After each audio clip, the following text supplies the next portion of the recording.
Horizons 1 is now departing. Our final destination today, the 21st century. Come on, baby, let's exercise. You see, my friends, the computer makes life easier.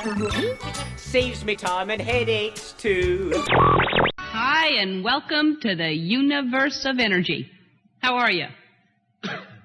No need to answer. Have a great stay here in Epcot or wherever your final destination may take you. WDW Radio, your information station. Hello, my friend, and welcome to the WDW Radio Show, your Walt Disney World information station. I am your host, Lou Mangello, and this is show number 557, and I'm here once again not only to help you have the best possible Disney vacation experience, but I also want to bring you a little bit of Disney magic wherever you are, not just with the podcast, but with my videos, live video broadcasts on Facebook every Wednesday night, books, audio tours, blog, special events, and more. Whether you are a first-time visitor or have been hundreds of times, if you're planning a vacation or just love the history, details, secrets, and stories, there is something here for you, because each week I'm going to take you from the parks to the screens and everything in between. You can find everything over at WDWRadio.com and subscribe to the podcast in iTunes. While Walt Disney World has always afforded every guest the opportunity to be a kid again, over the years it has continued to evolve and expand its offerings and experiences. And in doing so, it's become a destination not just for families, but for adults as well. From older travelers to couples and groups of friends, Walt Disney World has a plethora of offerings just for them.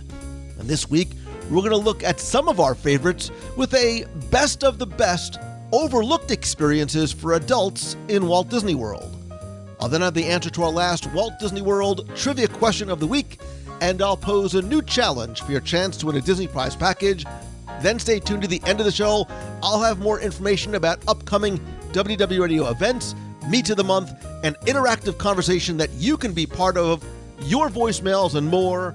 So sit back, relax, and enjoy this week's episode of the WDW Radio Show.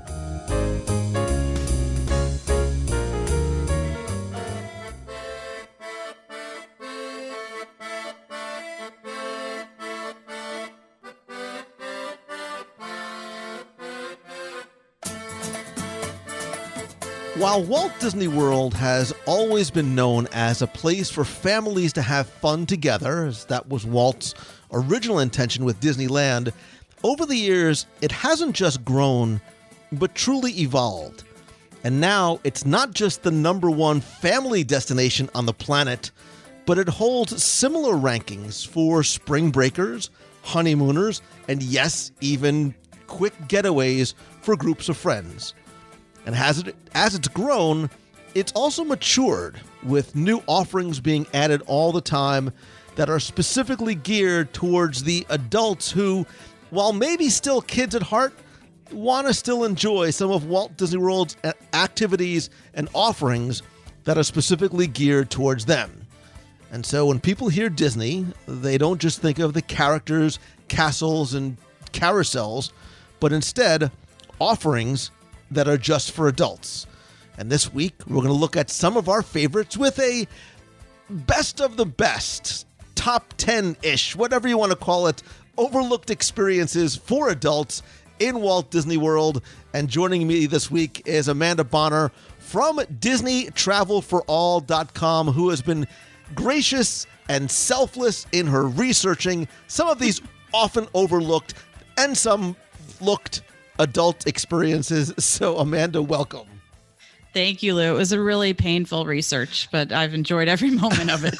The things you do, the things we do for our craft. I think, like Absolutely. me, you're a giver. And, well, this is really one of the things that, specifically with your site, you try and do. You try and show that not everybody travels with, their 2.5 kids, and some of the many there's a lot of other different ways to do and enjoy Walt Disney World than maybe just the things that are on your park guide maps. Yeah, I started Disney Travel for All because I'm single, no kids. I love Disney. And after a while, my friends weren't able to go with me. So I started going some solo. I take my parents who are seniors and they love going. And I still go on the friends trips and multi-generational trips with young kids. So all of that combined, I want to encourage everybody to travel to Disney, no matter if you're by yourself or with the family or whoever you're with. And when I was putting my list together, sort of what I think, what I started to call kind of a best of the best overlooked experiences for adults, something sort of kept on popping into my mind. And we didn't talk about our list ahead of time, but for me, I wanted to be clear that when I said these are things for adults to do, I'm not just talking about drinking around the world and things that are bar, lounge, drinking related. Because for me, I personally don't think that alcohol can or should be the cost or barrier to entry to having a great time as an adult. Plus, I personally prefer to eat my calories rather than drink them. So for me, that's not the focus or the intent of my list. So I don't want anybody going in to think this is stuff for adults to do. It has to be sort of centered around that. Although, let's be clear, I also like a nice little, cup of nigiri sake or a glass of wine every now and then. I don't have sort of a hard rule against consuming a fermented beverage that may or may not contain ethanol every so into. But when we started to talk about this idea, I think that many adults, including some who might be spouses or parents or friends, etc., of people who love Disney that maybe aren't into it as much as we are, they hear that they're going on a trip to Walt Disney World and they groan and they complain and they roll their eyes that it's for kids. They hate rides and crowds and burgers and hot dogs, etc. So I think for me, the idea of going through these experiences is to introduce people to the many things I think that they can and should do. And for some people, this could be kind of their, I talk about finding your entry point, your way to sort of dip your toe into the Disney water if maybe the rides and carousels and Dumbo and Cinderella aren't for you. And so I think these could be some things that may or may not be on their minds or radar or even know about. Like I said, I think this is right in your wheelhouse because that's, for you, a lot of the ways that you go to the parks and things that you want to share. Plus, you are my guest, and I still believe that chivalry is not dead, and ladies go first. So I am also wildly curious as to what is first on your list. And it doesn't have to be, the big one, or if you're counting up or counting down, but go through your list and tell me sort of what's the first one for you that's an overlooked experience. Not necessarily, it doesn't be specifically for adults, but that adults might enjoy. Well, I know how you work, Lou, and I say that very lovingly, and I'm fully going big Thank first. You. And like you said, I really looked at this as the overall experience, and a lot of adult activities may have alcohol included, some don't. But I tried to find a happy medium. And even if there is alcohol involved, it's the overall experience. And the best place that I could start is at the Animal Kingdom Lodge, Jumbo House. I'm going to the Wanyama Safari. I'm throwing my hands up and you'll see why when I get the first one on my list. I absolutely love this. I've done this twice. Once I did it solo, and I'll touch a little bit more on why I think it's a great activity for somebody solo. And then I've done it there were 7 of us and our family, and it's limited to only 12. So we made up over half the group, which was just so much fun. But the reason I love this experience is because you get wonderful cast interaction. Because first you start with a cast member and you go to Jumbo or to Jico, and you have a private room. They give you teas. They give you some snacks, a lot of snacks, Lou. And then they talk to you, and the cast member is somebody who is there from South Africa. and they teach you about their country. And the 2 times I've done it, the 2 cast members were from different countries. So you get a chance to really interact with them, ask them questions. And then you go out on a 90-minute safari and you go through all the 4 savannas around Jambo House and Kidani Village. I did have a couple people who were on scooters, but as long as they can climb the steps into this open air vehicle, it's okay, because then there are benches on the side. But then we were encouraged to move around. There were very frequent stops because you literally sometimes are right next to the animals. And then there are 2 cast members, one driving and one in the back of the vehicle with you.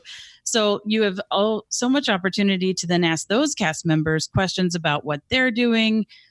We asked questions about how do you transport animals, and we learned all kinds of crazy things, just really cool about in the country, how there's that network for animal sanctuaries and how Disney finds some of these animals that aren't necessarily born at Animal Kingdom and Animal Kingdom Lodge. And not to mention good photos of the animals. And just, I absolutely love the safari part of it. So that's 90 minutes. Then dinner at Jico, and it's a chef's selection menu, and it's 4 or 5 courses. I mean, and each course is paired with, this is where the alcohol comes in, a cocktail or wine. So it is a set price. I won't lie. It's a little expensive at $209. That includes the tax and gratuity. But to me, it was completely worth it. I think that you could ask for substitutions if you don't want the alcohol that they serve. But it's 10 years old and up. But both times I've gone, it's been adults. And I really think for someone solo, the first time I went, there were only 6 of us in the group. 3 of us were solo. And we all interacted with each other, had a great time. And then the last time there were 7 and then 2 couples. So we had only 11 of us. So it was just an awesome, awesome experience. Now, a couple of things, right? First, I've actually never done this before. Ooh. So this is one of the things that's been on my bucket list for a long, long time. If I could only find a friend to go and do this with me, I would. Now, this is why we're friends, because great hungry minds think alike. I love the fact that you included something that was a tour-related sort of, a detail thing. You included food, and really, for your first time in, you snuck in more than one on your very first. So... Oh, did I? You did. It's sort of kind of I am going to see your safari. I will stay at Animal Kingdom Lodge, and I will raise you with another twofer. Mm-hmm. I know where you're going. We talked about that. The chances are there's going to be overlap. I will tell you that I think last year I had done something that, look, I've lived here for 10 years. I've been talking about Disney World and with the podcast and blog for, almost 17 years. And yet I still find that there are new things to do every day. And as part of my research for my 102 things to do at Walt Disney World at least once and the 102 Ways to Save Money book, I found out that there's a lot more free things to do than people might realize. And normally you hear Disney World, the last word you associate with it is free, but there's a lot, and some of them are super cool. They're absolutely overlooked, and dare I say, they involve free food. You probably know where I'm going, because staying at Disney's Animal Kingdom Lodge, there is a Boma and Jico culinary tour offered daily that you don't need to register for, and the cost of entry is $0. Donut, goose egg. Translation, it's free. The tour times are about 4:15 p.m. You meet at Boma. You meet with some of the cultural representatives there, and they take you, and maybe tour isn't even the right word, but they really do tour you through this restaurant and the history and the details and the story and the meaning. I mean, there's such significance behind everything that you see, but you also learn a lot about the food and how it's prepared and where it comes from people who, are from different locations throughout Africa where some of these foods are part of their traditions or staples. So you start off in Boma. You're walked through the entire line. You're walked through some of the seating areas. I don't want to give away some of the details and the beautiful stories that are told. You also do get to sample some of the foods there. Again, I'm not going to spoil for you, but then it gets... But wait, there's more, because then you go across the very small little hallway and go over to Jiko, the cooking place, and you see how the breads are cooked, and they may or may not bring out a nice little sampling of breads. And when I was there, the other people didn't want to eat the bread, so there was more bread for me. I was so happy. I was like, who really? doesn't want to eat the bread? That's what I said. That's what's wrong with you people. And the tour lasted probably, maybe an hour or so. I would, if I was doing a list of the top 10 free things to do at Walt Disney World, this may very, very, very closely, if not easily, make its way to the top of the list. I had a blast. I learned a lot. I got to taste some things as well. Now, here's where I'm going to sort of double dip here. I knew it. It's okay. This is part of yours too. I know we're going to the same place. And I did say early on that while my list was not specifically geared towards things that necessarily involved the partaking of the alcoholic beverages, I think this is a good tie-in because on Wednesdays at 3:00 at said aforementioned Jiko, the cooking place, you can also participate in a wine tasting, really almost a culinary tour.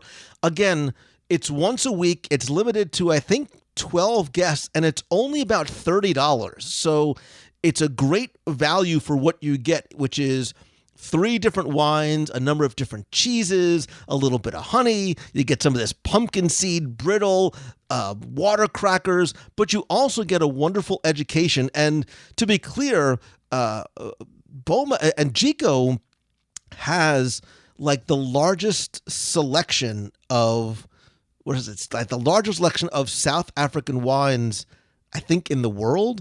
And you learn, you very much get an education in terms of the differences in the wine, the pairings of the wine. You really do learn a lot, and you get to sample them as well. Bonus, yes. So have you done either or both of these tours? I have done the free tasting. I have not yet done the wine tasting. I meant the first one. Yeah. The culinary tour. So the wine tasting's on my list. But Wednesday at 3:00, it either never works out or, we're in a park. So it's on the list. Yeah, but it's, between, like I said, the you can do the wine tasting and then easily get right to the free culinary tour at 4:00. That's a really nice afternoon, which is going to be a couple of hours at Animal Kingdom. If you do both, the grand total is $30 just to get there. And then you can stay, you can wander around the lodge, and then maybe go to either of those locations. Well, I'll save where else you can go because it's another overlooked activity on my list. You're on a roll, Lou. Clearly, I'm very hungry, too, as we're recording. Yeah.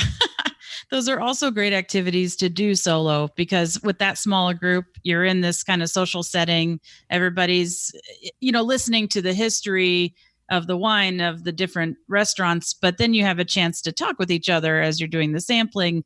So it's a really friendly environment. And as we all know, Disney fans are always friendly. So. Yeah, I did the tour solo, and I had a great time. I had a really, really good time. And the nice thing about it, too, is that these tours are not scripted presentations where you're just sort of following along and having to listen along. They're very interactive. You're allowed and even really encouraged to ask questions of the cast members who really are cultural representatives. So what they are talking about with you is comes from authentic experience. And I think this is, I talk all the time about learning opportunities in Walt Disney World. This is a great opportunity to talk to somebody from Kenya, Nigeria, wherever it might be, and learn a little bit about their culture and that person and why they're there and why they're doing the cultural exchange program. I loved it. I did it once and I'll absolutely do it again. Not just for the bread service, although it's a big selling point for me. I need to go and make an afternoon out of both of them. Yes. And I love Animal Kingdom Lodge in general, just walking around and experiencing all the art in the lobby. It's wonderful. I'm with you. And if you need a friend, I'm here for you. So thank you. You're a giver too, Lou. I am. So, all right. Next on your list. All right. So after all this eating and drinking, I'm going to the spa. Mm-hmm. So some people might say this isn't as overlooked an experience, but I don't think it is the first thing to come to mind when people say they're going to Disney World for a week. And I've been fortunate to go to the Senses Spa at Saratoga Springs, and then also Disneyland. I went to the Mandara Spa at the Grand Californian Hotel because I love massages. So there actually are several spas at deluxe resorts and some of the moderate resorts even, but the two main ones are really Senses at Grand Floridian and Saratoga Springs. And then the Swan and Dolphin also has a really nice spa, and also Mandara Spa. But it was just an absolutely wonderful experience at Saratoga Springs. And I was able to get a last minute reservation for a massage. They have facials, body wraps, manicures, pedicures, all the standard spa services. But I decided I had a 10-day trip. It was the longest trip I'd had at Disney World. And it was kind of combining two different groups of friends, and my parents came for a few days. It was a very multifaceted, awesome trip, but I needed a rest day from the parks. So part of my rest day involved going to get a massage. So we were staying at a different resort. So I got a car service to Saratoga Springs. And even the robes, I will say that I am a woman who is plus size, and some of these spas, some people know what I'm talking about. You go and the robes are real tiny and you feel self-conscious because there's a shared room of men and women that you wait before you go to your massage. And they had these plus size, luxurious, thick robes, and it felt so wonderful. And just this extra special touch that a lot of spas don't even think about. So putting a plug in for that. In the women's locker area, they had a whirlpool. So I got in my swimsuit, had the whirlpool to myself for a while, then had eucalyptus steam room. And then I went and showered, put on my robe, and went to the relaxation room. And there they had, this is your room, Lou, pretzels, snack bars, chocolate, apples, tea, and water. And then my masseuse came and got me. And then after the massage, back to the relaxation room. They gave me a menu and said, order a drink. And they had alcoholic or non-alcoholic. And I was in such bliss, I didn't order anything, believe it or not. Instead, went downstairs, showered, and went and had some food at Saratoga Springs. But it was a wonderful experience. Grand Californian Spa also was just awesome. So it doesn't have to take the whole day. It's a really nice break. You can go just get a leg and foot massage, which a lot of people need after walking around the parks. So I really encourage people to check it out. You know, so the spas is something that, admittedly, I haven't done a lot. I've had people tell me recently that I need to sort of focus a little bit more on self-care and time for yourself. And I have visited before. I've seen some of the ones. I've been to the one in Aulani years and years ago. And I have visited the spas at Walt Disney World. And I sort of classify them sort of, there's sort of the two sides of the spas, right? There's the Senses Spa, like at Grand Floridian, where you go in through this beautiful sort of Victorian era styled archway and the mural of old Florida, although it's still a very warm and inviting area. There's a fitness center in there too. I don't know what those machines actually do, but from what I understand, they're there. And then there's also the Mandara Spa that I know you mentioned over at the Walt Disney World Swan and Dolphin. That I visited, I remember, years ago, and was really, really impressed. I instantly got this sort of washed over feeling of calm and relaxation. It was huge. It's about 10,000 or 11,000 square feet. And the theming is very different. It captures that sort of Balinese heritage and influence. There's a little garden inside. There's a tea garden, which I love, a sitting and a sipping room. There's a meditation garden. There's also beautifully hand-carved woodworks and little temples and things like that. And I really felt that it was there was a sense of escapism there, and it was opulent without being stuffy. I don't know if that makes any sense. There really was something calming about just being there, and it's a place that I, for years, keep saying that I need to go back and spend a day or spend an afternoon or spend, just a little while kind of unwinding and relaxing. And I think that you're right. I think, going to Walt Disney World to a certain degree is a luxury experience, right? There's a certain, financial cost to go there. And sometimes we get so caught up in the fast passes and early hours and late hours and ADRs and rushing here and rushing there that it almost becomes exhausting. And I think when I thought about something for adults to do, and I think like you said, this is something that you can do solo. Like, this is something I would love to do solo. I'm an extroverted introvert to a certain degree, so I could see just sort of wanting to go and, clear your mind there. But it's also something that couples can do.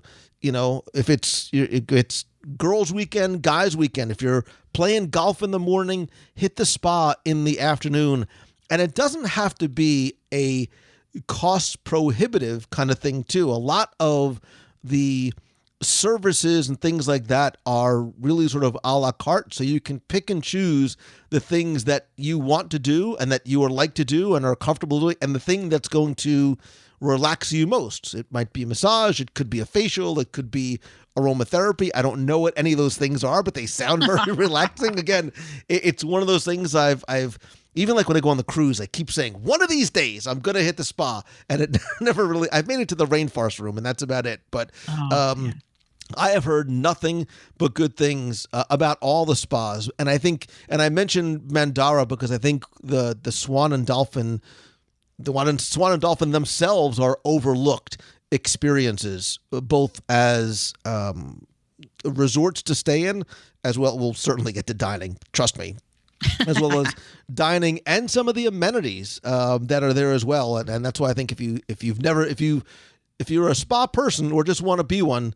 definitely look at Mandara Spa at the Swan and Dolphin as well. You don't need to be staying there in order. By the way, you don't need to be staying at any of the resorts where the spas are, certainly to take advantage of them. Right. Completely agree. And now I need to go to Mandara Spa. I wouldn't even know what to do when I walked into the spa. I'd be woefully unprepared and very nervous. You'd be fine. I'd be very, very nervous. Like, where's the buffet? Is there a buffet here at the spa?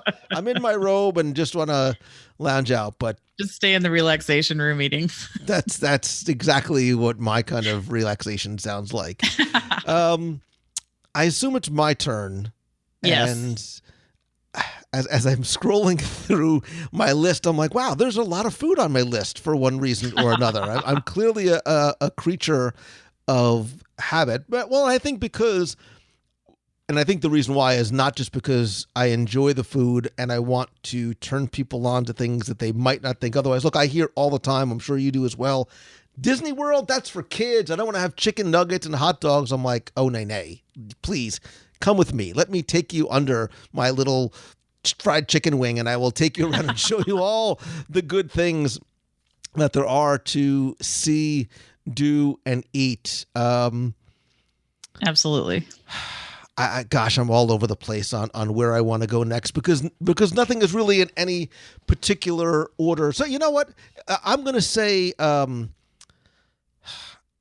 maybe this is a little lame, and maybe I'm a bit of I'm a simple person, simpleton, simple-minded. However, I'm also a bit of a romantic. And when I say romantic, I don't necessarily mean like huggy, kissy romantic. I mean the simple romance of doing something like taking a carriage ride.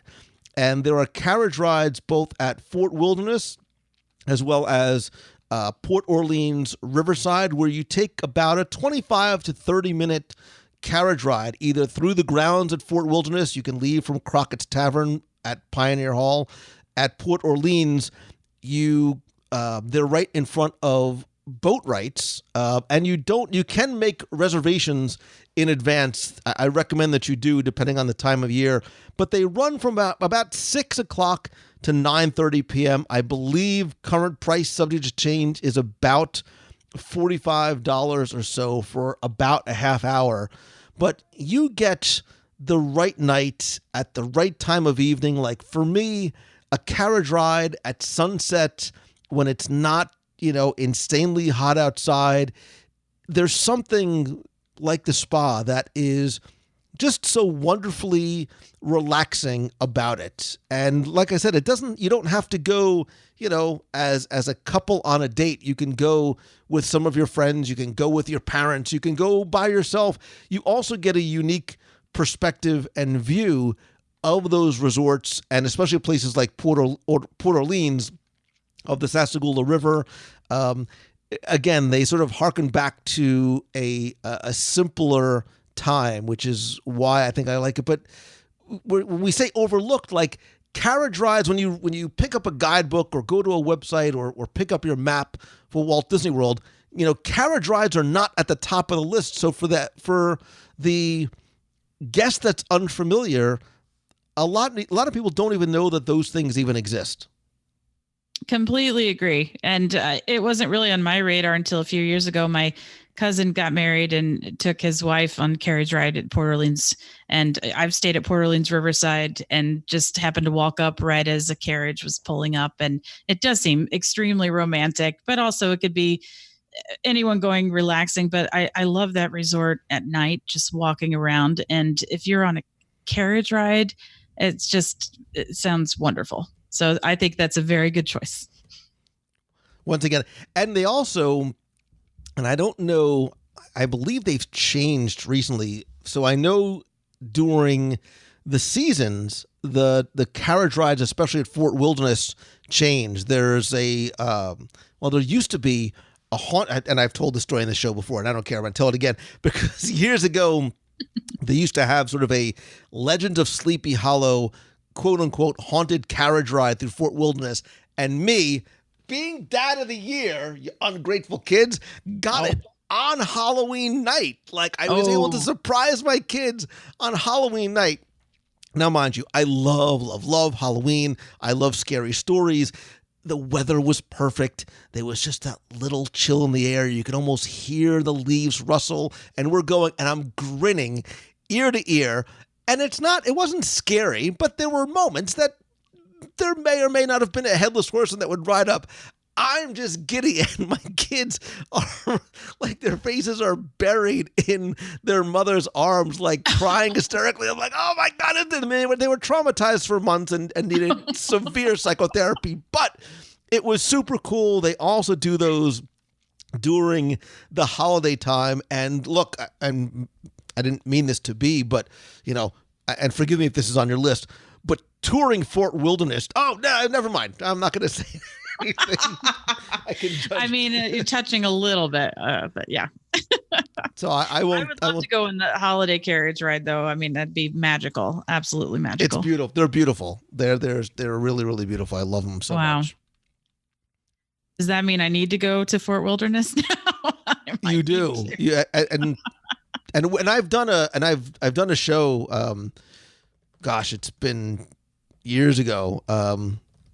I'm trying to see what episode it was. It was sort of everything you need to know about Fort Wilderness, and I'm trying to find the show number. Oh, I very definitely quickly. listened to it again before we went last August with 362, show 362. 362. It was very helpful, even though I'd already heard it once, to go back and refresh my memory before we went, and that's a whole other talk. But we did so much just there. We only had one park day, and the rest of the time just stayed at Fort Wilderness and loved it. I love the fort. I love the fort so much. And getting they just refurbished the cabins. It's so fun, and you can go to the fort for a number of days and not step foot into a park and have an amazing time. Yep. And I'm going to go ahead with my next one at Fort Wilderness. And we're going on a wilderness back trail adventure. Great minds do think alike. Oh, there's a number of tours, right? And I mean, the more popular ones are Keys to the Kingdom, different backstage tours, the behind the scenes tours for Living with the Land at Epcot. But I think that out of all of the tours, and maybe it's because it's not in one of the parks, I think this is the most overlooked one. So this is at Fort Wilderness Resort. It's usually offered twice a day at 8:30 and 11:30 in the morning. It's usually only up to 10 people. It's about $100 per person, and you tour by Segway. So it's a 2-hour tour all around Wilderness Lodge, the Tri-Circle D Ranch, around Bay Lake. Hopefully you don't go in Bay Lake, and Fort Wilderness. So you actually have about 30 minutes of Segway instruction before you're trusted to start on the tour. You do have a safety helmet, and you also have an earpiece so that you can hear the tour guide, because you can imagine 10 people on the Segway tour. You might not be able to always hear the tour guide. This is 16 years old and up.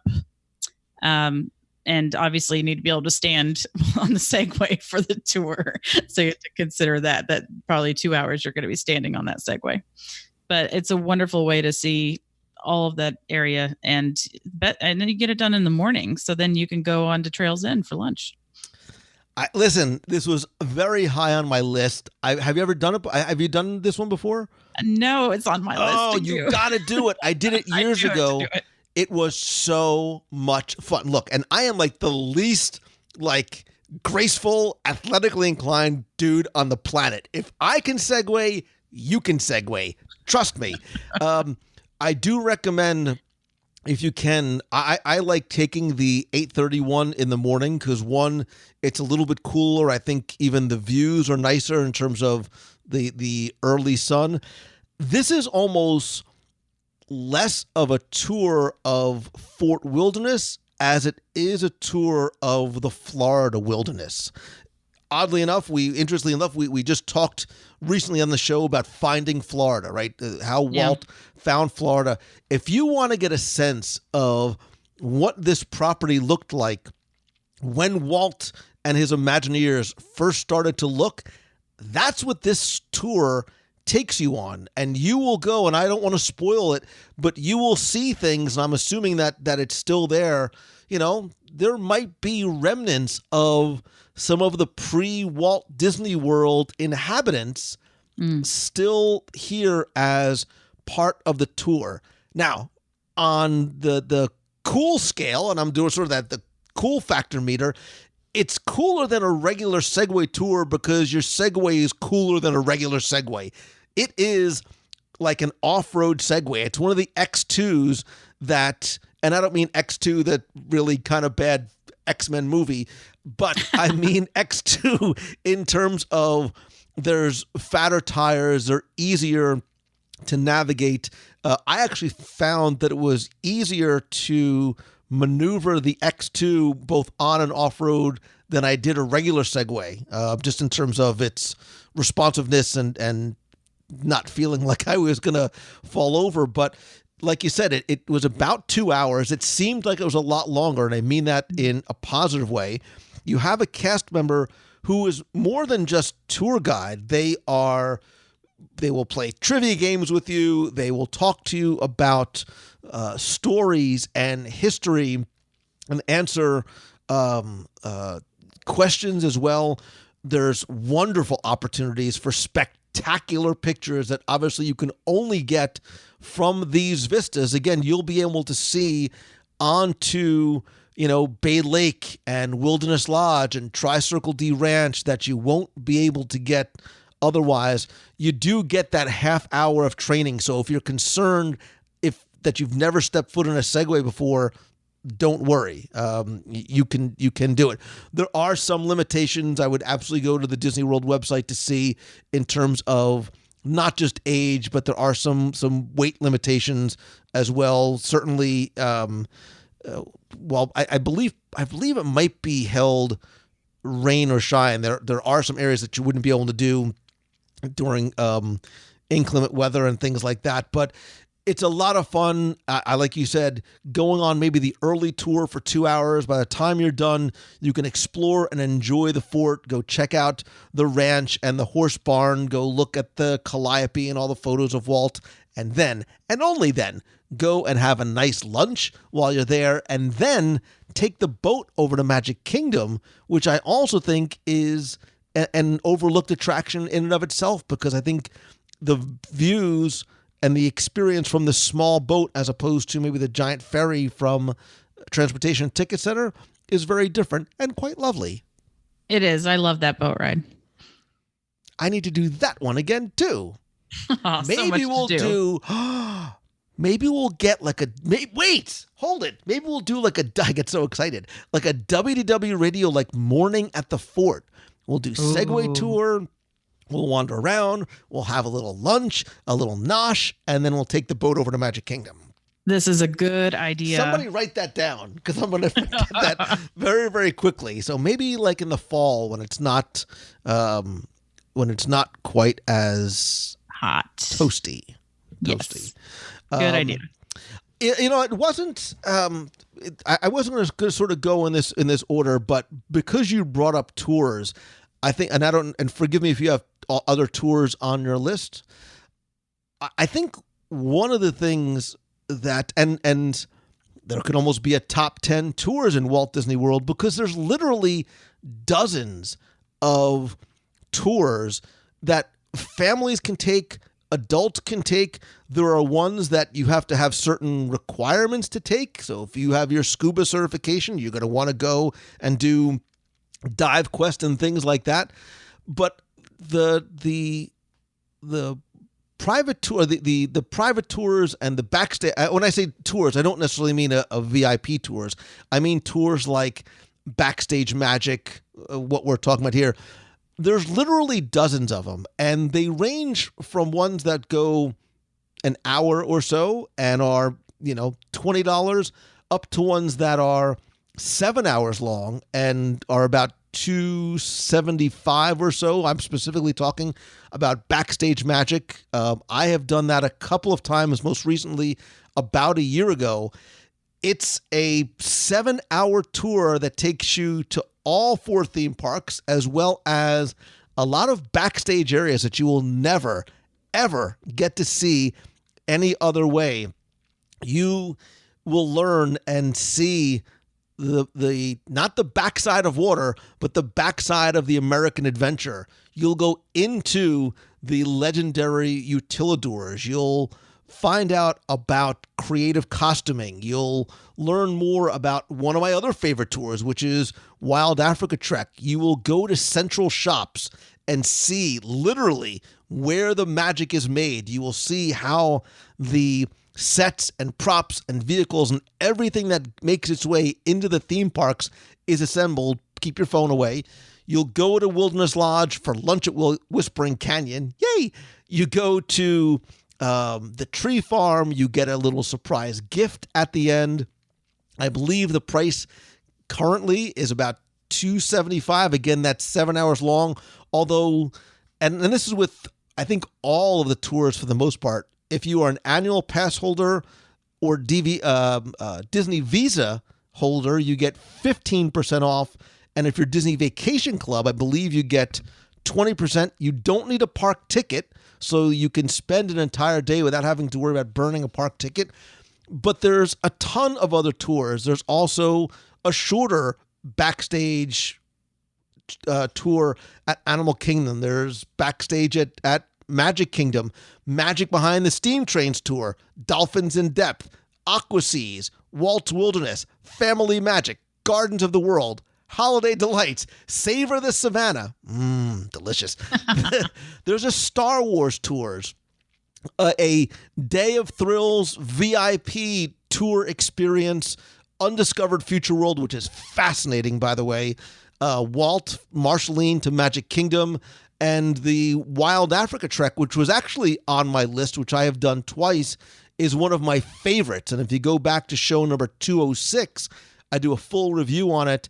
If you want to actually see what it looks like and me in my oh so very attractive harness, I've posted a number of videos over the years. Some of the videos I try not to promote too much but I will tell you, the first time I did Wild Africa Trek, when it was first launched, I had like the best day ever. I was giddy as like a 7-year-old because the storytelling element of that, there was this moment that you, and again, I don't want to spoil it, but the way that you're taken backstage through this sort of overgrown jungle-like natural portal gives you a sense and a perspective of seeing what it's like from the opposite side of the safari, and you get in your harness and you get to walk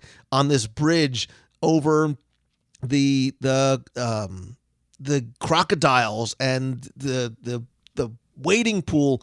It's phenomenal. I cannot recommend it highly enough. I believe Wild Africa Trek is for, I think you have to be 8 or 9 years old and 48 inches tall. So with the newspapers and the shoes, I just made the height requirement. It's a 3-hour tour. It's about $189. Also has the same applicable discount as well. And there's also a really cool surprise payoff at the end. When you hear Lou Mangello say payoff, you know it probably involves food. I don't want to spoil it. The views that you will get here are ones that you cannot get anywhere else. I did it alone. I did it again with a friend. I don't know which time I had more fun doing, because a lot of these things are best enjoyed when you can do with somebody else. But again, the group was maybe 10, 12 people tops. The vehicle that you ride in is different. It is absolutely worth the price of admission. If you can go when it's a little cooler, if mid-August is your only thing, it's going to be toasty, but it's offered multiple times throughout the day. So if you can do one of the early ones, you're better off. But and maybe I will have to do a show about the different Walt Disney World backstage tour, because there very easily can be a top 10. And these are not just adult only ones. A lot of these are for kids. So I want to just be clear that they're not exclusionary towards kids and kids at heart too. Right. I think they appeal some more than others to adults, but certainly kids would enjoy the Wild Africa Trek, and they'd enjoy a lot of them. I've done the Keys to the Kingdom tour of the Magic Kingdom, and I absolutely loved it. It was so fun to go backstage. My favorite attraction in Magic Kingdom is Splash Mountain. And we were able to go backstage and see the reservoir, and being the nerd that I am, I wanted to know all about the water and the pumps in the reservoir. I don't think you don't hear people say that they're a water nerd very often. But, yeah. But the cast member didn't quite know how to answer my questions about that. And that one is the Keys to the Kingdom, because of where you go. And again, for a lot of these, if you do go to backstage areas, there are usually age requirements. I know that one is 16 and older. Right. And it was included lunch. We were able to go on a few attractions. You cut to the front of the line, but then before you go on the attraction, our tour guide would tell us things to look for in the Haunted Mansion. We had our own boat in the Jungle Cruise, and then our tour guide took over for the Jungle Cruise and told us all these facts going through, so we didn't get the usual shtick. And I'd absolutely would do it again, but there's so many other ones that I want to do as well. And one of the people in our group was a tour guide for the Undiscovered Future World. That's one, and I haven't done that in a long, long time. And that was when and I also think that that's one of the best values, like of anything in Walt Disney World. It's like a 4.5 hour tour. It's like $58 without the discount. It starts at like 9 o'clock in the morning. I believe it's still Monday, Wednesdays, and Fridays. Like, it's a ton of fun and nerdy information, and usually the parks are not crowded. That's a really, really good. I have to do that one again tour. If only I could find some friends who would want to do these tours. Somebody else write that down too. WDW Radio Undiscovered Future World Tour and lunch in Epcot somewhere. You're going to be a very busy man here, Lou. I am a very busy man. And I'm curious, is it my turn? It is. I'm curious if you have done this. I will admit that I have not, but is it on my list? And it is the Highway in the Sky Dine Around. I have not done it. I have not done it, but I like how you roll, sister. We need to do this then. If only there was somebody. So what this is, the Highway in the Sky being the monorail. So this is a 5-course progressive dinner at all the monorail resorts, and it includes valet parking where you start at the Contemporary. It's usually held Mondays through Thursdays. It starts around 6 o'clock, and it's about $170 per person. You do have to be at least 12, so you can take kids that are at least 12. There are no discounts accepted, unfortunately, no Disney dining plan, but they do limit it to about 25 people. So first you start at the Wave in the Contemporary, have a nice appetizer and cocktail there, and then go up to the Concourse, take the monorail to the Polynesian, have some more appetizers and drinks there. Then you take the monorail one more stop to Grand Floridian, where you go to Citrico's, and you have your main course there. That is the chef selection. And then you retire to the Garden View Lounge, listen to the Grand Floridian Orchestra, have some champagne, some cheese, a little charcuterie. Then back to the Contemporary, where you have a private balcony. Enjoy your desserts, some cordials, and some coffee. And then from your private balcony, watch Happily Ever After fireworks. Doesn't that sound like a wonderful evening? Like, as you're doing it, I'm like, when can I go to? How have I not done this yet? Me too. And, I think that you said the price was what, about $170. If you think about all the things that you get food-wise and sort of break down the food and the wine and the dessert and all those things like that, you're probably not, you're getting your value for the food above and beyond the value of the experiential aspect of it as well. Absolutely. If you look at some of the costs of the dessert parties, to have that secure area to view fireworks where you usually just have some desserts and some drinks, they're not that far from this price. Mm-hmm. And this is by far, I think, a bigger experience. And I love all of those monorail resorts. And I sort of get the sense, and I've talked to people who have done this before, and I sort of get the sense that it's not just sort of shuttling you from place to place, but it almost makes me feel like, and because the tours are run by Adventures by Disney now, maybe because that's the feel that it has, almost like it's an Adventures by Disney guide. You have a guide to help you bring you along from place to place the same way that you do on an Adventures by Disney trip too. So there's not just a convenience factor to it, but there's the special touch of having that Disney guide along with you. And there's got to be sort of that special feel to it too. It's one thing for you to do the quote unquote monorail crawl on your own. This is something very, very different, I assume. It is. And even though you're at the Wave, it's a private room. And same with Garden View Lounge is private. They have a little private area at the Polynesian, and then the private balcony back at Contemporary to watch the fireworks. So you do get kind of that VIP treatment. And you do have, like you said, the cast members, so you're not just left to fend for yourselves and hope you all make the next monorail together. Right. And from what I gather from you, it sounds like it starts, and I'm ballparking. It starts around 5.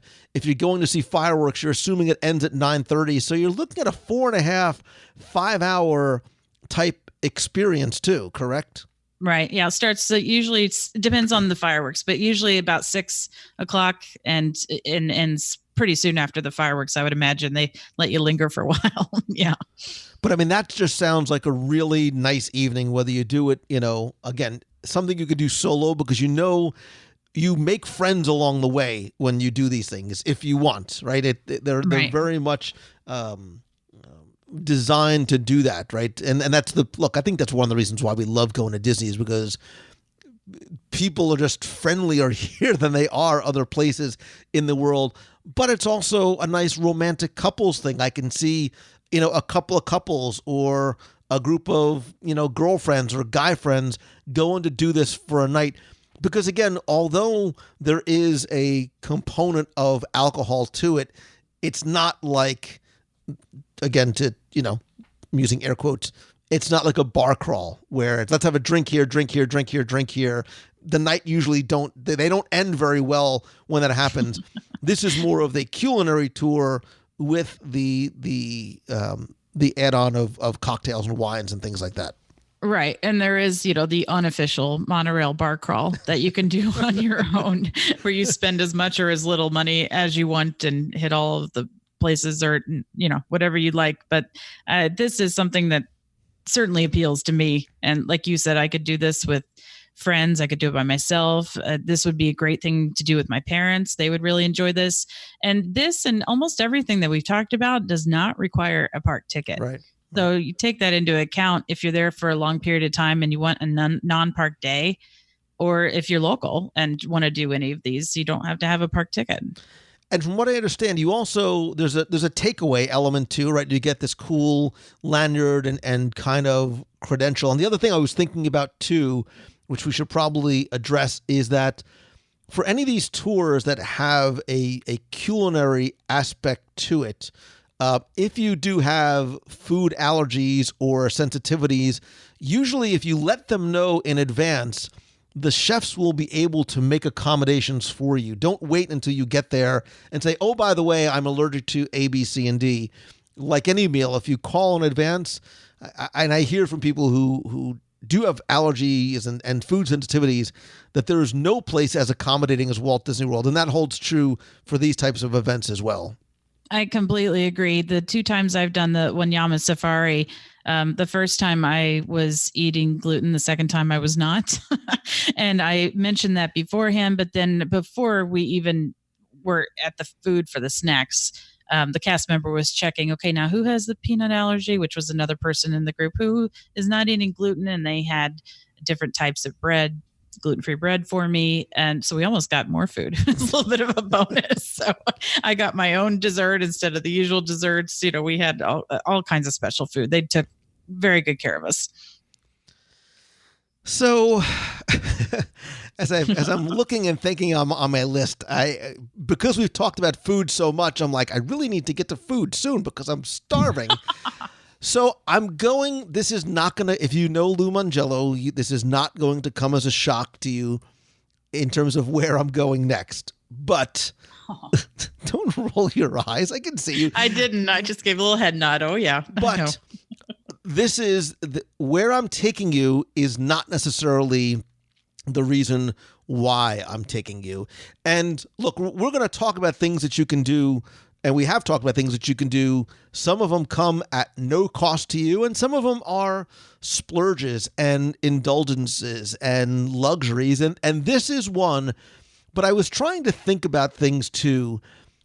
If you wanted to have a really special evening, whether it's with that special person or persons in your life, if you are taking business associates, if you want to just treat yourself, if you're like, hey, I've done it all. Hey, mom and dad, this is something I want to give to you or for us to do together. Obviously, you know where I'm going to go to tell you to eat, right? So you're going to I see you nodding your head and rolling your eyes. Obviously, I'm going to tell you to go and eat at the Boathouse. However, that's not what the overlooked experience is, because Boathouse has something unique to that property, and it's not the amphicars. It is not what I'm talking about. If you go out onto the dock, you see all of the beautifully restored antique boats and special types of watercraft. Well, there's one that is a little bit more specialer than all of the others, and her name is the Venezia. And the Venezia is a beautiful, dare I say breathtaking, 40-foot Italian water taxi.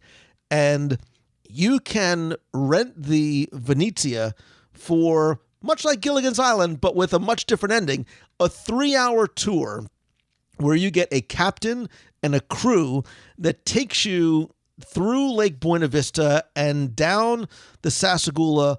So if you have an anniversary, an engagement, another celebration, you can not only have the captain take you on this tour, and there's this open air area in the back where you can sit inside the cabin. I think you can fit probably about 12 people or so in there. You can reserve it, I think, starting at 11 o'clock in the morning up until, I think the last reservation is 8 o'clock at night. And you can also have, this is where it gets even better, you can also have the chef prepare food to bring with you on the Venezia. So you can do something as simple as strawberries and champagne. You can have cocktails. You can have a full meal. Maybe a dozen oysters, little tuna tower would be nice, a little nosh for your trip.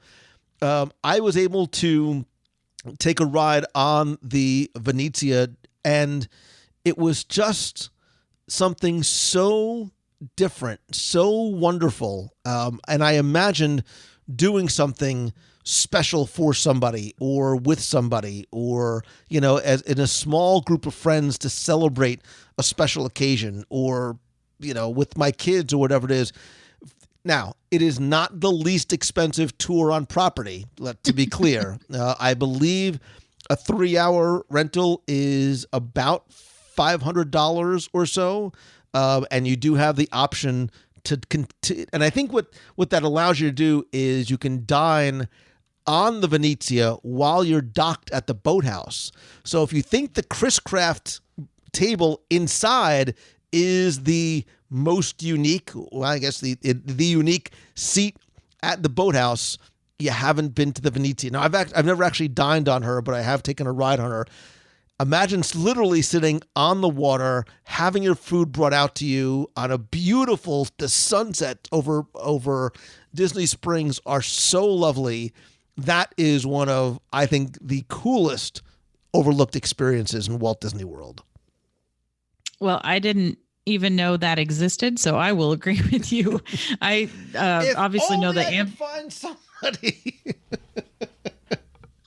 Sorry. How many people can we bring? Because we could split this up. And maybe... I think we could. I think you can fit. I want to say you can take 12. I'm not sure. Oh, yeah. Well, that's doable. That's definitely doable. Yeah, it sounds like a wonderful experience. I mean, I love just sitting out on the dockside bar, especially at sunset. So I can't imagine. And I love boating. I've grown up being on boats, so I can't imagine going out on this. And that just sounds amazing. Maybe what I'll have to do is, I'm painting myself into a corner. Maybe I'll rent it one night with a bunch of people, but I'll save 2 seats and give them away as like a contest prize. Ooh. Right? Because I think when you take the tour, I think the champagne and strawberries are included, but I also think, I'm almost sure they have a wine tasting tour as well. Now that I'm thinking about this, in addition to just renting it privately, I think that you can do a wine tasting and hors d'oeuvre tour. I believe they still have it. I know they were on Saturdays, and I think they were only like $125 only. I think they were $125 per person for like an hour and a half. But again, this is something special. It's a luxury. It's an indulgence. It's something overlooked. It's something a little bit. It's something a little bit different too. Call the boathouse. Ask them and tell them Lou sent you. No, literally, tell them Lou sent you. Absolutely. All right. Well, I'm going to be really busy too after this. I'm making my list. Busy, hungry, yeah. Hungry, thirsty, busy, yeah.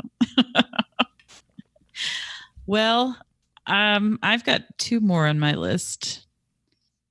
Have at it. All right. Well, I'll start with. I'm debating here. All right. I'm going to go back to Walt Disney World Swan. And I'm going to go to kimonos. Again, why we're friends. You had me at kimonos. Anything you say after this is gravy to me. Well, there are multiple reasons to go. Number 1, sushi. Incredible sushi rolls, and not just sushi, other items as well, but just wonderful food, specialty cocktails. Again, you don't have to have cocktails. They have full bar or they have non-alcoholic, but if you want some specialty cocktails, it's a great place to go. Usually opens at about 5:30 for dinner. But then, Lou, do you know what starts later that evening? Unfortunately, this is where we part ways. I enjoy some karaoke. And now that Pleasure Island is gone, this is where you go for karaoke. And it starts usually about 9:30. And it depends, I think, how the evening goes. They close 11, midnight. Depends probably how the crowd's going. But the karaoke has all of your Disney favorites, of course, for the songs, plus every other kind of music. And Lou, I checked, and they do have Summer Nights from Greece. Just saying. I know not of what you speak. But it's a nice, intimate space. It's not really huge, so you could go early if you want to get a table, or you could sit at the bar. They do accept tables in Wonderland, so that's a plus. They don't accept Disney Dining Plan, but I love the Swan and the Dolphin. If you wanted to go to one of the many other restaurants there for dinner and then go over to Kimonos for just some karaoke fun and drinks, you could do that too. So you had me at kimonos. The singing part is where you lost me. Well, you could watch me. So I think that kimonos is, in and of itself, one of the best and most overlooked restaurants in all of Walt Disney World. This is not just Hungry Lou while he's recording. It was voted by the Sentinel as the best sushi in Orlando. And I will tell you, it has the best sushi on property. It's is and that's saying a lot because, and I don't want to take anything away from Morimoto and Kona and yes, even Splitsville. I kid you not. But it is an authentic sushi bar, and I love the dark teaks and the kimonos that hang in there. I love the atmosphere because it does feel like it is a true Japanese sushi bar. They have phenomenal sushi, some exceptional specialty rolls. I believe they still have Kobe beef there. Yes, they do have the optional karaoke as well. But if you've heard me in the past talk about, there's a lot of things that I love about the Swan and Dolphin kimonos, among other things, like Blue Zoo, is absolutely, and Shula's, and the Buffeteria, and Il Molino, and Buffeteria. And I can go on and on. It has some of the best dining anywhere, Walt. Like the Swan and Dolphin themselves are overlooked experiences in Walt Disney World, but I digress. So I am absolutely with you in kimonos, but I don't believe you. So I think I need to go back. If only I don't even need anybody else. I can eat a lot of sushi. I won't even make you sing. I won't. Trust me. People have tried and many have failed. So, but they have cooked sushi rolls and they have raw sushi rolls and they have other appetizers as well. So even if you're not a huge sushi fan, there's other things that you can have in there. But it's authentic and it is exceptional. And like I said, I think they open at 5:30. They're not open for lunch. I think they open at 5:30 and are open till about 11:30. Yeah, I need to go back. Yes, we do. On your next trip, we'll make that happen. Excellent. All right, so I know we're wrapping it up, so we can maybe hit a couple of. I have so many more on my list, and I almost don't know where to go. I'll give you one last one, and then maybe I'll save a couple for honorable mentions. Ooh. It's funny because I said at the beginning that the list was not necessarily dependent on having to have a cocktail, although many of these places cocktails are available. So you know what? I will be a man of my word, and I will go in the complete opposite direction, because this is something that I did with a friend years ago. I don't think it's necessarily on people's radar, and I also think there's a lot of confusion with this too, because there's a difference between what I'm going to tell you and the Perfectly Princess Tea Party. The Perfectly Princess Tea Party is something offered at the Grand Floridian Garden Tea View room, where you and your favorite little princess can go and spend a memorable, magical afternoon. What I am talking about is proper afternoon tea at the Grand Floridian, at the Garden View Tea Room. This is the traditional afternoon tea in grand British style. It is simple and warm and elegant, and you get a collection of international teas and a wonderful little tower of sandwiches and scones and pastries and little delicacies. And it really, and part of the reason why I like it is, again, it's the elegance is in its simplicity. You don't need to get dressed super fancy. You can go in, and I think they run from about noon to 4 o'clock or so. If you do it later in the afternoon, the Grand Floridian pianist usually starts playing, I think, around 3 o'clock, which even adds a little bit more to the ambiance. It is so nice. I actually was able to, I did a live review of the afternoon tea at the Garden View Tea Room with someone who's from the United Kingdom back in, oh gosh, I'm trying to figure out exactly what show number it was. Show 435. We did a live review of afternoon tea with Emma, who's from the United Kingdom. And how do I say this? You might hear afternoon tea and think, oh, this is something that, a group of ladies would get together. Not at all. Like, I had this was like a spa day. This was like a spa day for me, because I sat there with my warm little cup of tea and believe it or not, so much food prepared that I couldn't even finish it all. Wow.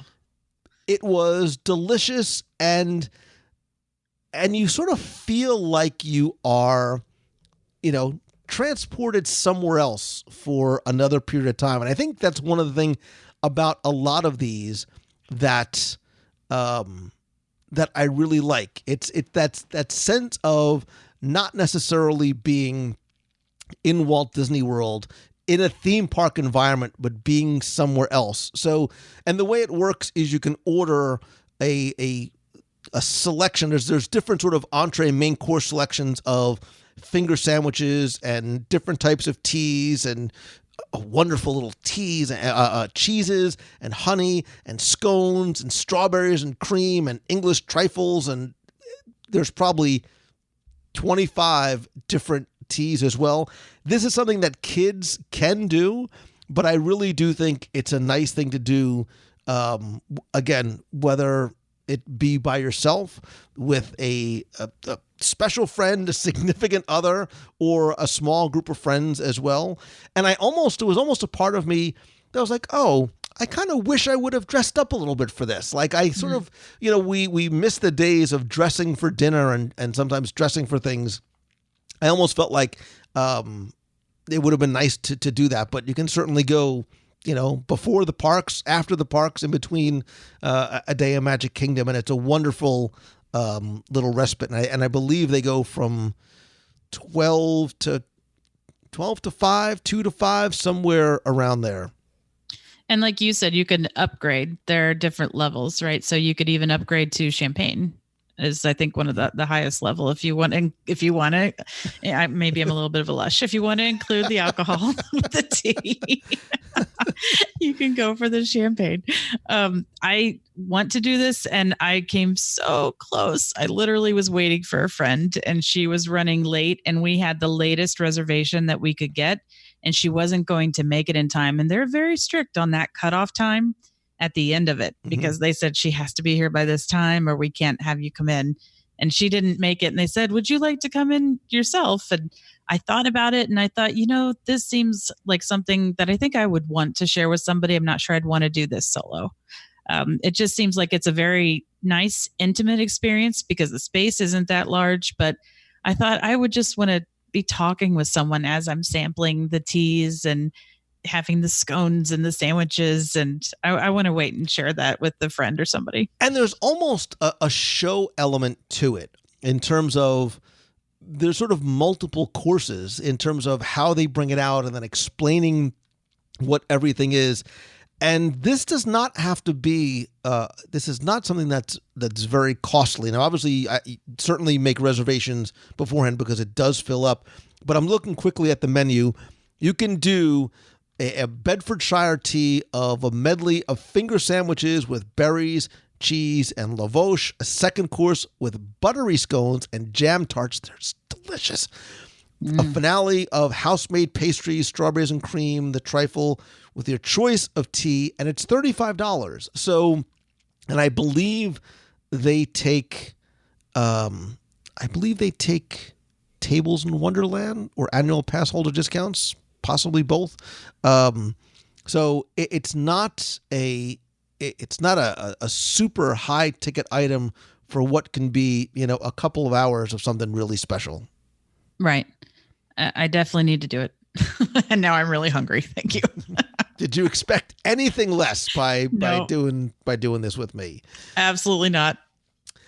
Anything else on your list? Any honorable mentions or many honorable mentions? I'll just sit back, relax, and let you go through your list. Well, I have just one more, and I think that it's an oldie but a goodie that often gets overlooked in Epcot because of all the many festivals that we all love to partake in Epcot. And this is in the World Showcase, and it's the Wine Walk. And it did go away for a little bit, but now it is back. So if you would like to do the Wine Walk, you can do this for Germany, Italy, and France. It's $32, and you receive 2 acrylic glasses that are refillable.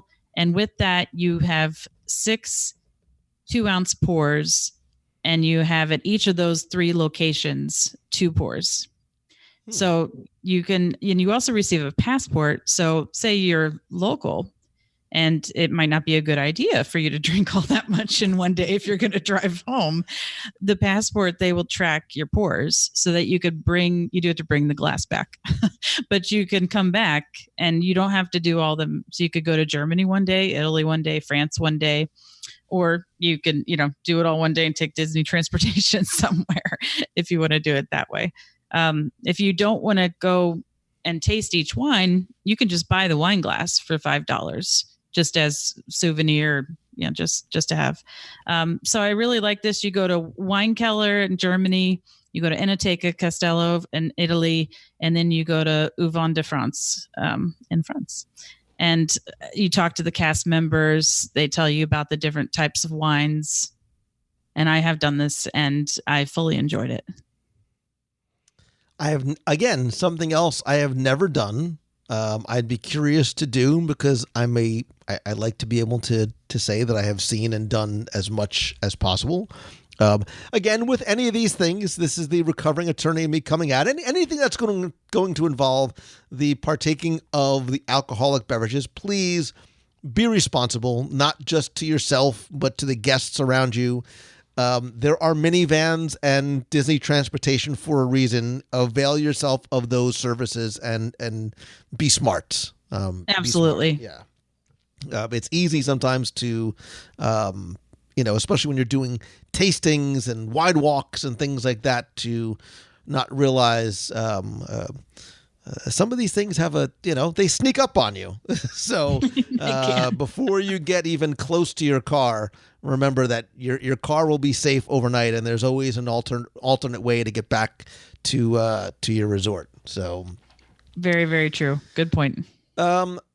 So I will quickly go through what I just realized is a relatively lengthy honorable mention list, because there are so many things that I think are overlooked.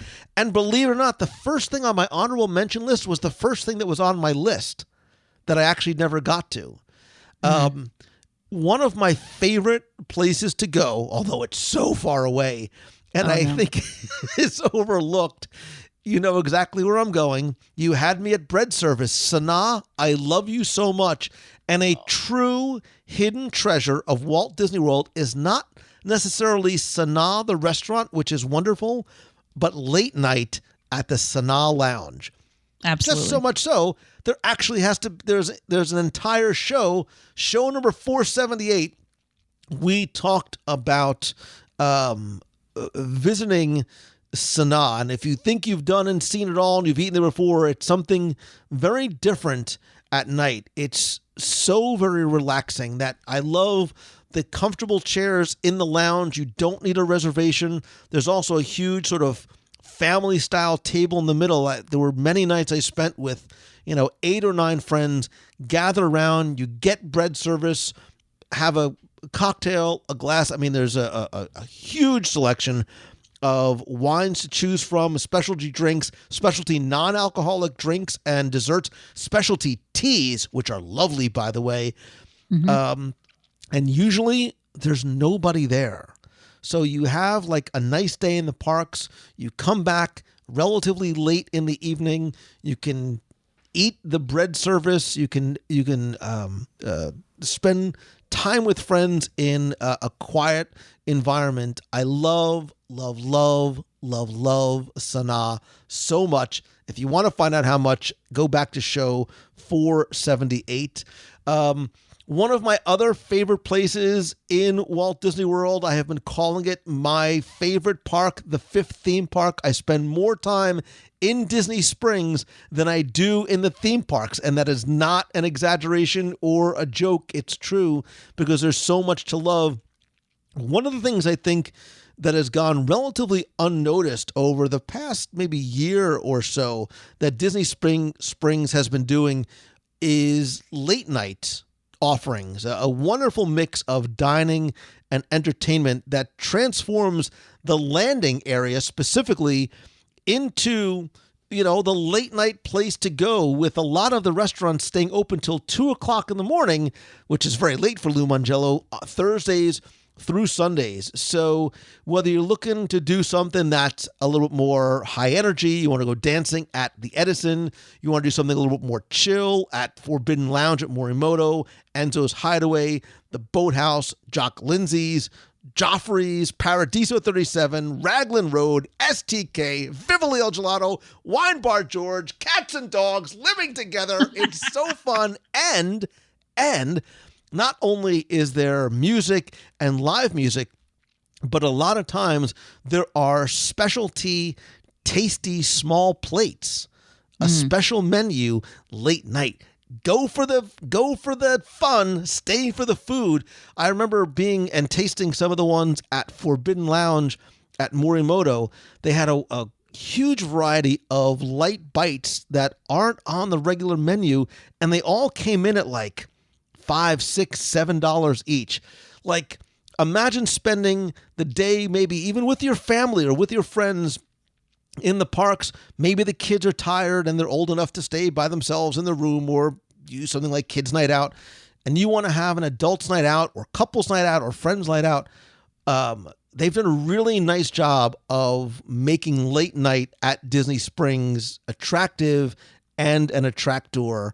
And again, use your Disney transportation and minivans accordingly. And Lou, I'm going to piggyback off that just for a minute. So you participated in a special event at Homecoming, which is one of my absolute favorite restaurants on all of Walt Disney World property. But you were a bartender kind of late night there one night, right? I was a I was not a bartender. I was a host of, they called it Saturday Night Shine, and they had live entertainment. That honestly, Amanda, was the latest I remember staying out in Disney World. It was a very odd thing for me to be walking out of an empty Disney Springs at like 2:30 in the morning. And it's not because we were out partying and drinking. There was a lot of fried chicken and hush puppies to be had that night.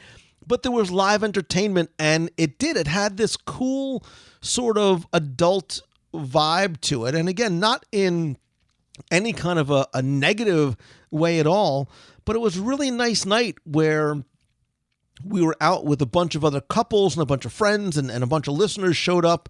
And you're right, Homecoming is a great example of, they very much made everybody there sort of feel at home and feel very comfortable for a fun evening. And I ate so much food, it wasn't even funny.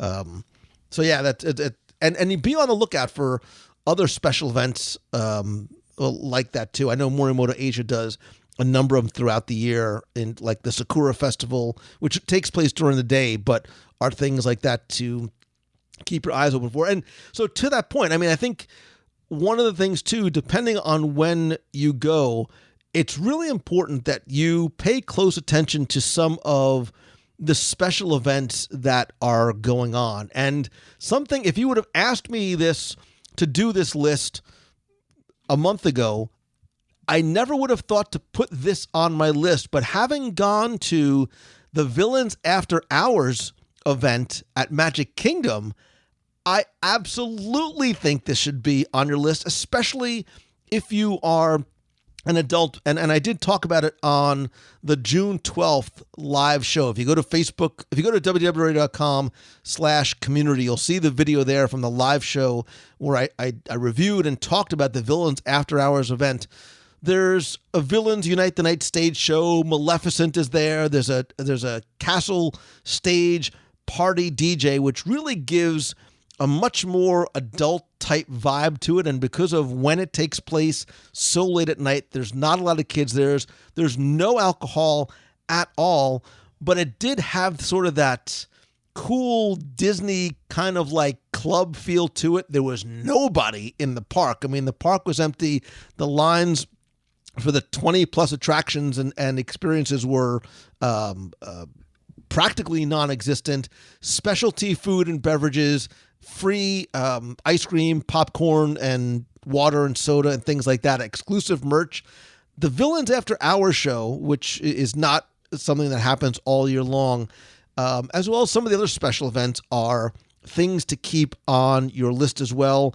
Something else, don't forget about the water. And when I say don't forget about the water, I don't mean just the water to stay hydrated, kids. But I think a lot of people don't realize that there is water skiing, kneeboarding, wakeboarding, tubing, boats, fishing excursions, parasailing, which I've still never done yet. It's on a bucket list. From the contemporary as well as not all of them are from every one of the marinas, but go to some of the different marinas at Yacht and Beach Club and whatnot. Mm-hmm. Those are a ton of fun. Even better, and please don't look up the video for this, if you go to Typhoon Lagoon, you can also register for private surf lessons. So before the park opens, don't laugh. I did this, and there's video, and it's not a pretty picture, so I'm not going to link to it anywhere. But you are given private surf lessons before the park opens, and then go and surf in the wave pool. Listen, if I can sort of do it, anybody can do it. It's a lot of fun. I think even kids can do it up to. I think you have to be 14 or 16 to do it as well. It's a small group. There's 20, 25 people. You have instructors there. They'll take pictures and stuff for you. It's a lot of fun. Like the Segway, something a little bit different to do. And yeah, I mean, certainly don't forget about things like, jelly rolls on the boardwalk. Right. Late night. It's a dueling piano bar. It's a lot of fun. It has nothing to do with the fact that, yes, it's over 21 and yes, it's a bar. It has nothing to do with drinking or not drinking there, but the musicians who are in there are remarkably talented. They can play anything, and they will get you singing, dancing, and just having a great evening by yourself again or with friends. And let me just see, is there anything else that I missed? Atlantic Dance Hall is there. Atlantic Dance Hall. I wish Atlantic Dance Hall. The one thing about Atlantic Dance Hall, listen, in my older days, in my younger days, I used to love going out dancing when I lived back in New Jersey. Atlantic Dance Hall is a beautiful venue. Usually there's no cover, even on weekends, to get in. It's usually not super crowded, but there's great DJs in there. It's a lot of fun. You get some beautiful views outside, by the way, of Crescent Lake and even the fireworks off in the distance. Look at things like Dining with an Imagineer, where you can go to the Bamboo Room at the Brown Derby and dine with an Imagineer and ask questions and sometimes get really fascinating experiences. But the point, Amanda, is that the list of overlooked things to do can go on and on and on. And I'm sure there's things that we didn't cover that people going, oh, but Mangello, how did you possibly forget this? Well, it might have been on our list, but we could be here for hours. And we're hungry.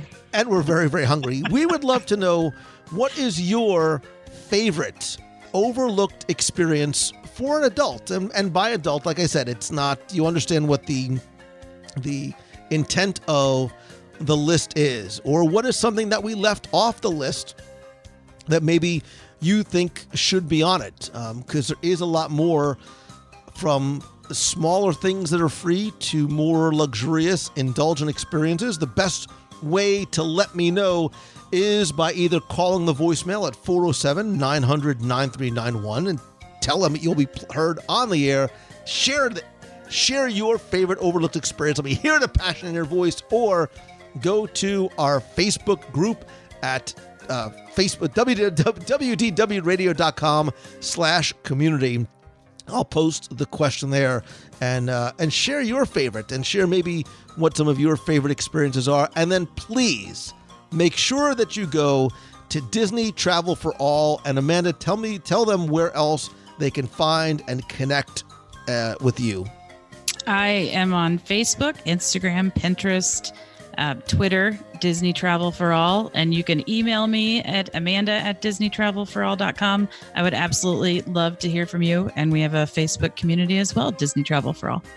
And you're looking for people to dine with. So if somebody's just hungry and wants to go eat with Amanda, she too is a giver, and I'm sure would be happy to join you for afternoon tea. I am a giver, and I will absolutely do that. Sounds wonderful. Get first right of refusal, just so you know. Okay. Well, thank you so very much for doing this. We definitely have to make sure we get together and take a look at some more of these overlooked experiences soon. Thanks, Lou. Thanks so much for having me. So hungry. If you could snap your fingers and eat anywhere in Walt Disney World right now, where would it be? Assuming I'm buying. Go. Homecoming. Wow, look at you. Fried chicken. Hush puppies. Mac and cheese. The moonshine cake. Hummingbird cake. Hummingbird cake.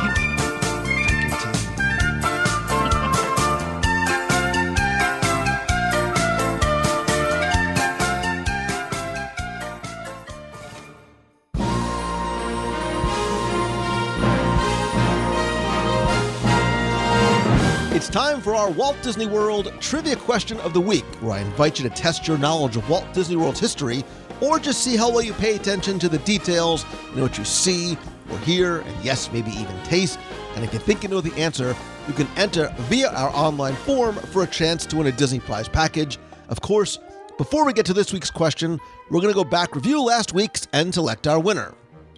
So last week I took you to Magic Kingdom, specifically Town Square and the Chapeau Hat Shop, and told you that the hat shop was not just significant to Walt and his wife, but was also a reference to a certain Disney animated feature film, and that was your question last week, was to tell me what film does the Chapeau Hat Shop reference. Again, thanks to the hundreds of you who answered, got this one correct, and knew that it was from 1955's Disney animated feature film, Lady and the Tramp, which, by the way, still holds up. If you haven't seen it, go back and watch it. And the story behind the Chapeau Hat Shop, which came from the film, which really came from Walt and Lillian, was that when Walt and Lillian first got married, Walt wanted to give her a dog for Christmas. So, of course, Walt, in his very theatrical way, put the puppy into a hat box, which I have to assume had little holes poked in it, wrapped it up, and put it under the Christmas tree. Of course, she opens it up, out pops this beautiful little dog, and Walt just relishes in her reaction. And he loved the way that effect worked so much that he actually used it as inspiration for that scene in Lady and the Tramp. So next time you go to Walt Disney World, take a look outside the Chapeau Hat Shop and look at that little hat box hanging from the exterior sign, because that didn't just come from Lady and the Tramp, but it came from Walt and Lillian.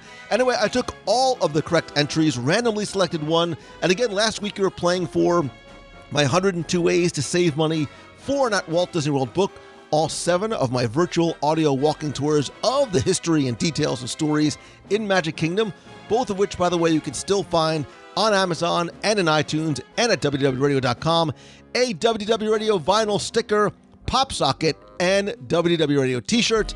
And last week's winner, randomly selected, is Bella Alvarado. So Bella, you use the form. I have your shipping address.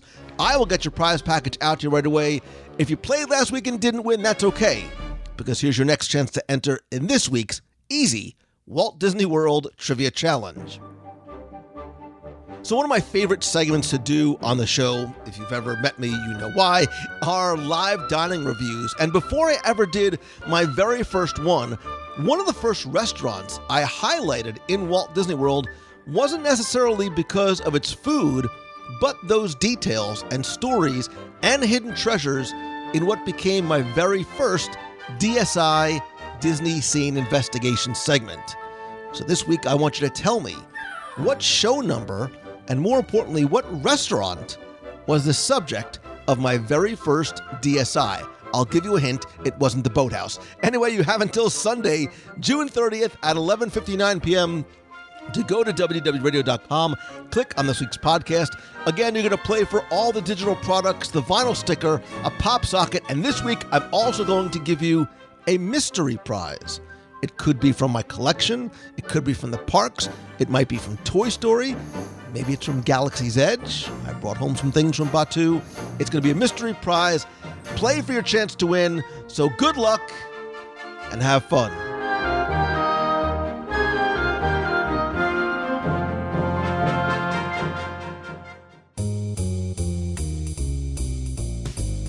That's going to do it for this week's show. Thank you so very much once again for taking the time to tune in this and every week.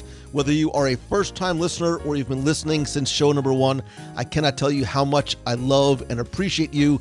I'd love to hear from you and have you be part of the conversation, more importantly, the community and WDW Radio family, by just going to WDWRadio.com/community. That will take you to our Box People group on Facebook. Speaking of being part of the conversation, I'd love to talk about Toy Story 4 with you and have a discussion during our live show Wednesday, June 26th at our normal time, 7:30 p.m. Eastern, for a spoiler-free review and discussion. And I want to hear from you and your opinions and thoughts and questions and your live calls where you can call in and we can talk all about Toy Story 4. Again, that's Wednesday, June 26th, 7:30 p.m. Eastern at WDWRadioLive.com. And of course, in addition to the Box People group on Facebook, you can connect and talk with me on social. I am at Lou Mongello on Twitter Instagram, Pinterest, and LinkedIn.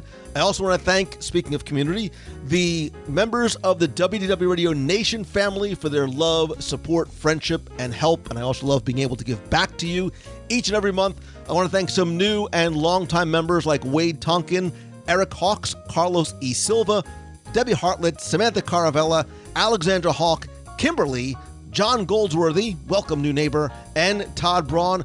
If you want to find out how you can not only help the show, but get exclusive rewards every month, visit wdwradio.com/support. By being part of the Nation family, you get monthly rewards, including scavenger hunts. We have a private Facebook group, Magic Band covers, logo gear, care packages from Walt Disney World, as well as exclusive live video group calls, early access and discounts to special events, and lots more.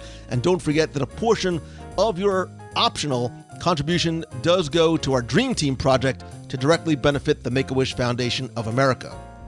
And speaking of community and family, I have to just take a second to share with you my thoughts and condolences and love for John C. Jones and his family. John was a longtime member of the WDW Radio, I don't want to even call it the box people and community, but really our family. And he unfortunately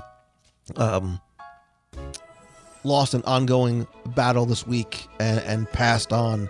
And his impact in the box people group and to me personally was incredibly profound. And he was a living testament to the idea of us all being family and friends, whether we have met yet or not. And the things that he shared and the joy that he brought to that group did not just positively and profoundly affect me, but I know many others. So my thoughts and our thoughts and prayers are with John and his family.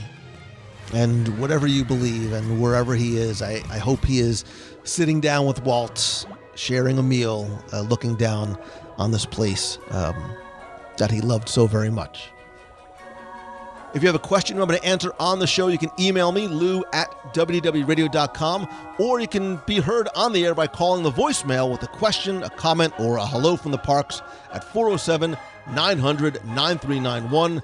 I also want to thank everybody who came out to our last meet of the month this past weekend at Katsura Grill in Japan at Epcot. It was so great to see old friends and new, lots of handshakes and hugs. I appreciate you braving the heat and the humidity, but it was great to spend the afternoon with you. Stay tuned to our events page at wdwradio.com/events for our next meet of the month in Walt Disney World. Upcoming events are going to include not just meets of the month in the parks and Disney Springs and resorts, but our annual day at the water park, which will probably be this July, mid to late July. I should have a date and location, all details up on the site this week.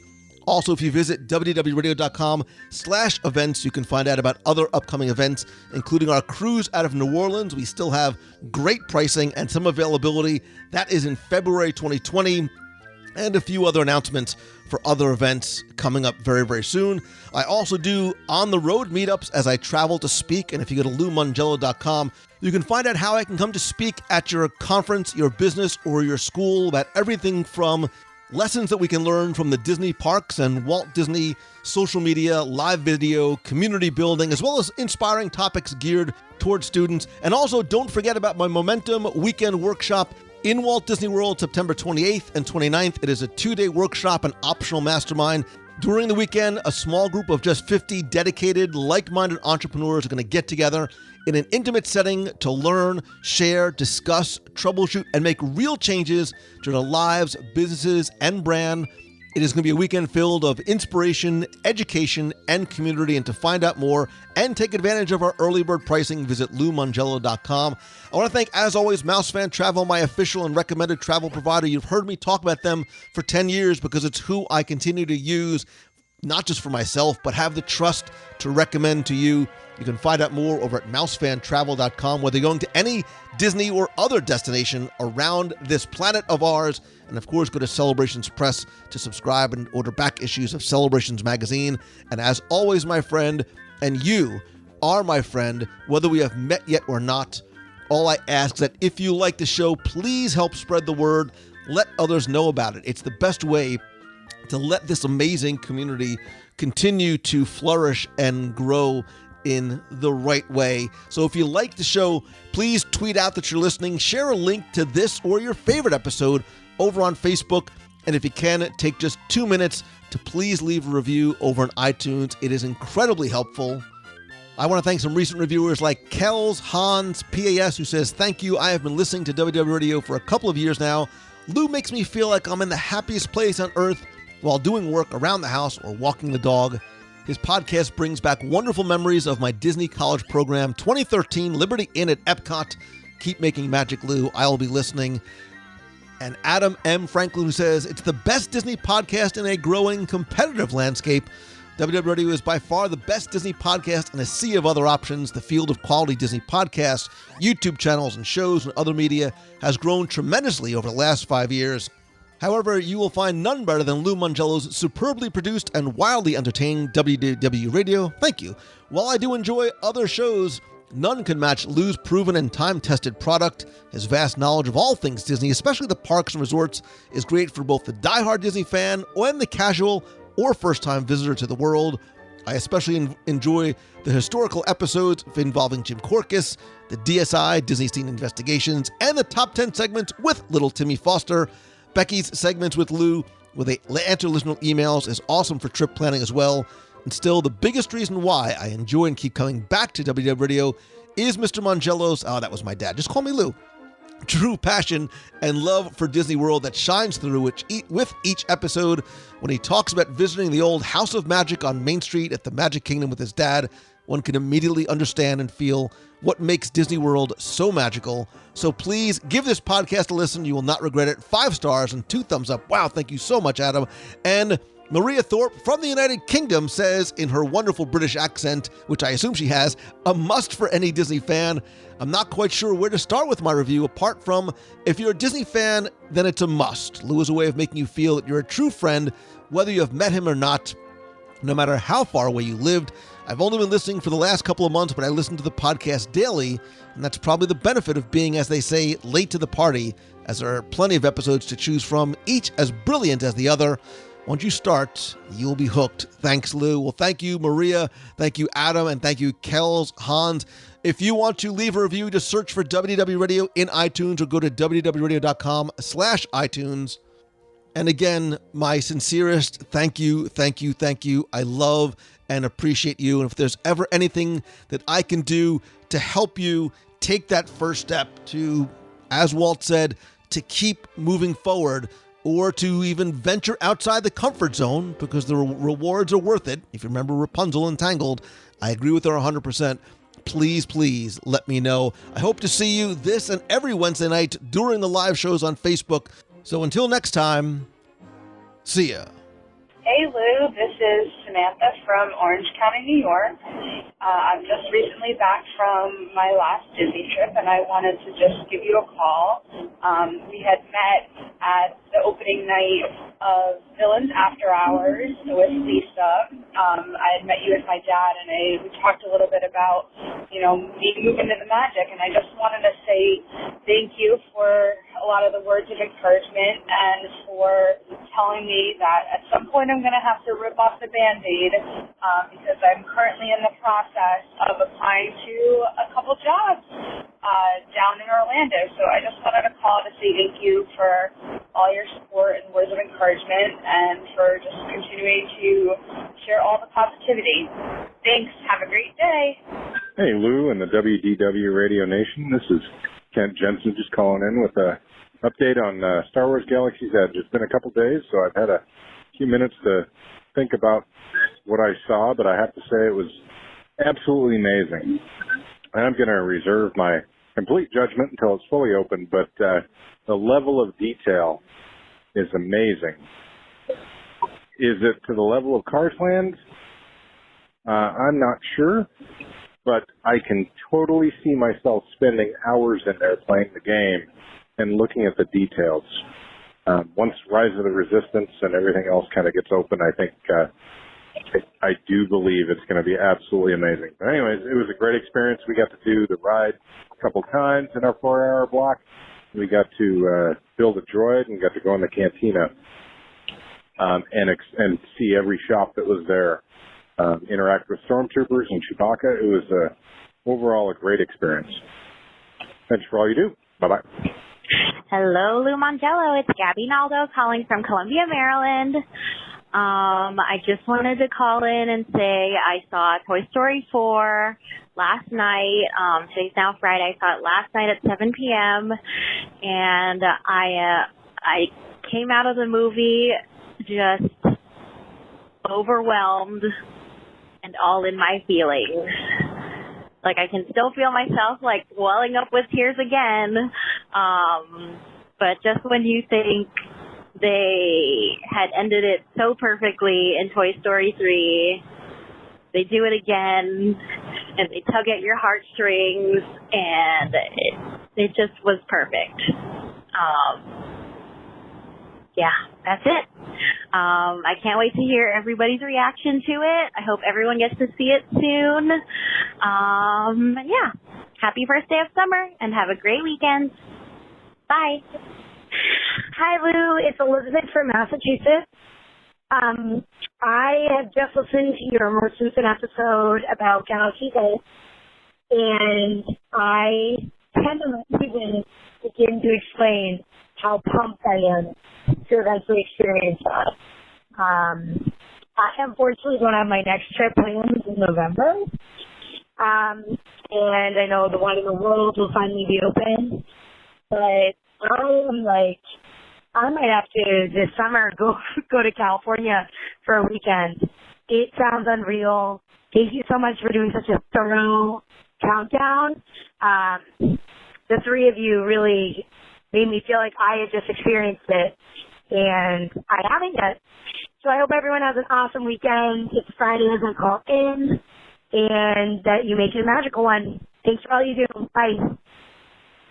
Hi, Lou. This is Lauren Winokur-Kaplan from Hillsborough, New Jersey. It's been a long time since I called, but I'm excited to tell you that my countdown, gosh, I feel like Darlene Nagy, hi, Darlene, is 25 days until my next trip to Disney World.